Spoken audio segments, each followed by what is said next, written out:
against Toronto, and the reason why is Robert Elston ultimately, no matter what people might say about him so far, is going to be judged on the TV deal. We all expect it to be less than what it was before because of market conditions and those sort of things. If he doesn't secure £30 million a year for 4 years or 5 years, he will be definitely remembered in as negative a term that every Toronto or most expansionists, because I'm an expansionist, as I would say, but I'm not quite in the burn him at the stake club yet. But most people who don't like him, their attitude of him, that'll be everyone's attitude of him if he can't secure a solid deal. So he would not have been against Toronto if Sky Sports were in his ear saying, keep Toronto in, is what I would say. And the figures from the research said there's no market for a TV deal right now for Toronto in North America, or for Super League due to Toronto in North America. So I don't know that whichever club comes in will necessarily affect that, but having 2 French sides in Super League might help the marketability to France. That's what I would think, and whereas I don't think any of the other clubs coming in will affect the value of the deal in this country, even if it's London, if I'm honest. But yeah, we will wait and see on that one. Next point of talking is the 2020 Super League playoffs have been brought forward to next week after Hull KR ended their season early on Tuesday because of a COVID-19 outbreak. We haven't really got time to say how did they know that they can't play in 2.5 weeks if the isolation's only 2 weeks, but Rovers said they will be unable to play their remaining fixtures, leading to the season being restructured. We already know Castleford were out for 2 weeks. The minimum requirement for teams to play 15 games has been removed before a rescheduled 6-team playoffs. Wigan will now have the chance to win the League Leaders' Shield should they defeat Huddersfield on Friday. That will be the final game of the regular season, with a top 6 teams after this week's set of fixtures, which is only 2 fixtures, qualifying for the playoffs. Whoever finishes in 7th place will remain on standby. In light of imminent national lockdown measures in England, St Helens' trip to Catalan Dragons, which had been scheduled for Thursday, has now been cancelled, with both teams already qualifying for the top 6 places. Wakefield will take on Salford as planned on Friday. This fixture has moved time slots several times this week, with the Red Devils, at the time of this press release, still able to finish 7th and therefore had an outside chance of reaching the playoffs if a top 6 team had to pull out. We're going to read another press release in a minute. Tells you that's not the case anymore. So Huddersfield will finish 7th. The top 2 teams in Super League at the end of the regular season will sit out the first week of playoffs, with the teams in 3rd to 6th featuring in elimination matches to take place on the 12th and 13th of November. Winners of those fixtures will take on the 1st and 2nd place teams in semi-finals on the 19th and 20th of November, before the final at Hull's KCOM Stadium on Friday the 27th of November. Sarah, you're in the playoffs. We are. What more can I say? Yes. You're in the playoffs. We did a poll. Alan, do you want to read out the results of our poll, which was kind of asking which was over the weekend, asking where people sort of were at on what they think should happen. This was with an asterisk next to it, as everyone has this year. This was before the extended restrictions on Castleford and the new restrictions on Hull Kingston Rovers. Yes. And the new lockdown announcement. Yeah, it was like 2 days ago, but it feels like ancient history. But yes. So the choices were stick with a 4-team playoff, have an 8-team playoff, a 6-team playoff, or a 5-team playoff. 49%, nearly half people wanted to stick with the 4-team format. 24% optimistically want to put 8-team playoff. I bet that's the supporters of those teams. 18% went for 6 teams, and 9% went for a 5-team playoff. It's interesting that the least popular option was the option that the season started off with.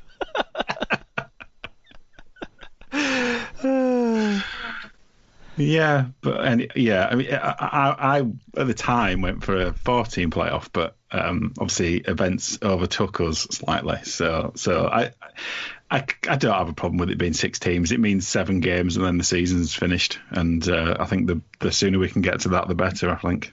Yeah, well, after Friday night's game between Wigan and St Helens, which was played at a sort of playoff level intensity, in a level of intensity that I think Origin will struggle to rival on Wednesday. I think that was it made my appetite for playoffs. So I wanted it to end and have a 16 playoffs at that stage. The reason why I thought 6 teams would have been right is because this season has a big asterisk against it. We're changing it again at this stage because of new changes in circumstances, and it just felt wrong that a team with over 50% win percentage, who had potentially 3 games left to play, and another team who'd won more games than they'd lost as well above them, might have not had that opportunity to play to win the prize after all they'd put in to get through to this stage of the season. And I also felt it was a bit unfair on Catalans that they'd had stuff cancelled, some of it not through any of their own doing, and they've come over here so many times and only managed to host 2 games or 3 games at their own ground when they thought this was their saviour sort of thing. So I thought it would have been unfair on them as well to keep the 15 in place at the point we got to. So I think it's a sensible conclusion we've reached. It was a bit messy this morning on how we got there, I think, with the Rovers announcement, and the St Helens trip kind of being called off by St Helens before it was approved by anyone else, it felt like. But I think we've got to a fair position. All I would say, though, is why on earth are Warrington still getting a 24-0 walkover for the Salford game? Yeah. That's a very fair point. That's the only question mark now over this. But anyway, Sarah, what do you think? What was your take on this one? Well, I voted for the 6-team one because, then we got into it. Self-interest, yeah, fair enough. Basically, I don't, again, is it just me, or does anyone else just feel like, what does any of it matter anymore? This is why it's the Asterix Cup, and that's what it will be for. That's what it's called. That is its official name. It is the COVID time emergency league. We've said that before. Yeah. And for the most part, I've been thoroughly entertained by the matches in this forced to watch them all from home period. So I've enjoyed the entertainment from it. But yeah, the futility of aspects of it, Sarah, I get where you're coming from. I have enjoyed, a lot of the stuff that I've watched. But yeah, I guess it just feels like another holding period until we get to, real life, if that's ever going to happen again. Yeah, but it does mean the games that almost all One Dead Rubber we're going to have to watch during lockdown. Everything else, new lockdown 2, Lockdown's Revenge. And so we've got One Dead Rubber and lots of really important, intense games between teams that some of them are performing well at the moment, some of them have been performing well for a while, and a few of them have played in some absolutely cracking games so far this season. I think back to Warrington against Saints in the Cup, that game, how fantastic was that game, as an example. So yeah, we've got something to look forward to, I feel, whereas if we were going to be watching Huddersfield against Wakefield and Castleford against Salford, and I was getting fatigued with that, if I'm perfectly honest, and I'm the most I've celebrated how flexible all the teams have been. I've been so positive about how they've got through to this point, and I've tried not to slag any of the teams off either during this period, which is hard, and because everyone's worked together from those 11 clubs to get this season done in some way that means something, and even I was getting fatigued, so I think this is the right call. Yeah, I kind of want Huddersfield to get a chance just for the Super League chaos of it all. Yeah, maybe so. The KCOM decision seems a bit strange now that they can be in the final, because when it was picked, there was win a no grand chance. Final at our own ground. Yeah. Not that home advantage matters in these COVID times. I'm going to say, Sarah, you've got about as much chance as Warrington, and that's all I'm going to say. Well, yeah, but more chance than Bradford will ever have. This year, we're coming for you next year. I'll tell you now, it's happening. Okay, so the Salford Red Devils news. I'm going to read out the statement that the RFL put out because it tells you everything you need to know about this news. And it's a news story that's going to trigger people, but actually the finer details of it mean that it's really pretty insignificant. Salford Red Devils have been deducted 3 wins, the equivalent of 6 points during a season decided on points rather than percentage wins, following the club's failure to meet the terms of a financial commitment agreed in 2013. In January 2013, the Salford Football Club 1914 Limited entered into a company voluntary arrangement, CVA. An application for RFL membership by a new company, Salford City Reds 2013 Limited, was subsequently approved by the RFL board. A condition of the membership was that the club fund the CVA of the old company, and that if the CVA fails, then the new club would be deducted 6 points in the playing season in which the default occurs. The CVA has now failed, as confirmed by a certificate of non-compliance issued by a licensed insolvency practitioner on October the 22nd, triggering the RFL board sanction. It is important to note, however, that this insolvency event does not relate to Salford City Reds 2013 Limited and does not impact on any of that company's debtor or creditor relationships.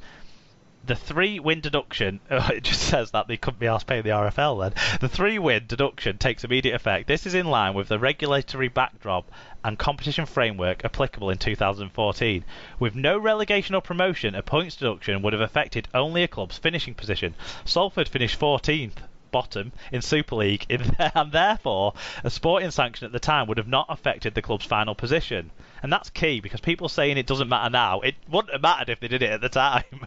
In 2015, the RFL board amended its insolvency policy following the reintroduction of relegation and promotion, increasing a sporting sanction from 6 to 12 points with strictly limited exceptions. The updated policy applies only to insolvency events since 2015. So they've applied a agreement that I'm guessing was done through some sort of legal mechanism 6 years ago, and applied it in line with that agreement. It looks like. Yes, it's a good time to do it. Yeah, people have questioned whether like the timing, but if they'd have done it on October the 22nd, even if a grand final had already taken place, the season doesn't technically end until the 1st of November, does it? Or the 30th of November, sorry. There's in terms of the RFL, a season runs from the 1st of December to the last day of November. Is it 30 days in November? So people pulling that aspect out of it, that's not really relevant either, I think. No, I mean, I think... But why today? And why half an hour after Super League we're saying Salford were still in a race for a potential backdoor playoff spot? It's Super League chaos, isn't it? It's what we like. From my understanding, does this mean that it's something that an obligation that they've met in 14, 15, 16, 17, 18 and 19, basically? Whatever it is. I'm not sure what it means in that regard. It just means that they haven't met the obligation this year. Yeah, but I don't know what the terms of the obligation were. So maybe there was within 6 years you need to have paid this much, or I don't.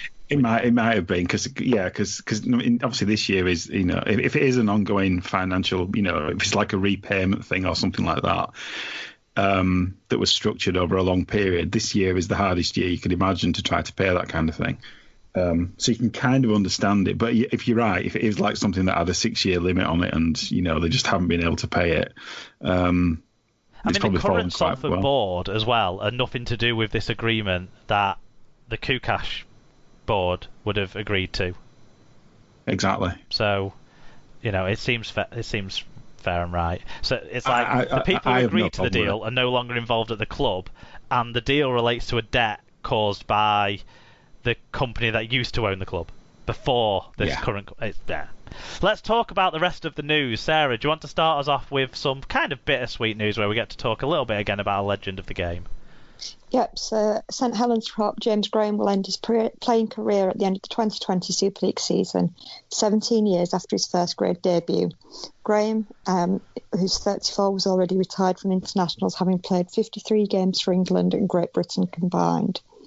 He's made 225 Saints appearances across 2 spells, scoring 53 tries to add to 10 in 186 in the elite Australian NRL. Graham said